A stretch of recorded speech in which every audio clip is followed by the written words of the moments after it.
আপনাদের আমরা কথা দিচ্ছি, এপ্রিল মাসে বিজেপি সরকার এলে মে মাসের ক্যাবিনেটে আমরা আপনাদেরকে 1 জুনের আগে 3000 টাকা করে দেব। এটা আমাদের সংকল্পপত্র কমিটি সামগ্রিক বিষয় থেকে বাড়াতে পারে, কমবে না। আমি দায়িত্ব নিয়ে আপনাদের বলছি।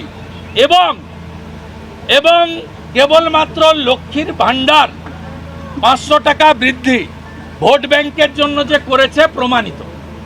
আইসিডিএস, আশা, সিভিক, প্যারা টিচার এবং যুবশ্রী এপ্রিলে হবে, আগস্টে হবে, কিন্তু লক্ষ্মীর ভাণ্ডারটা আইপ্যাকের বুদ্ধিতে মার্চের 1 তারিখে 500 টাকা ঢুকিয়ে দিতে হবে। তার মানে পশ্চিমবাংলায় তামান্না করব, দুর্গাপুর আইকিউ সিটি করব, নারী নির্যাতন করব, জিহাদি ধর্ষকদেরকে প্রোটেকশন দেব। অন্যদিকে ভোটের আগে 500 টাকা ভিক্ষা ঢুকিয়ে দিয়ে মা বোনেদের ভোট কার্যত ঘুরিয়ে কিনে নেওয়ার চেষ্টা করব।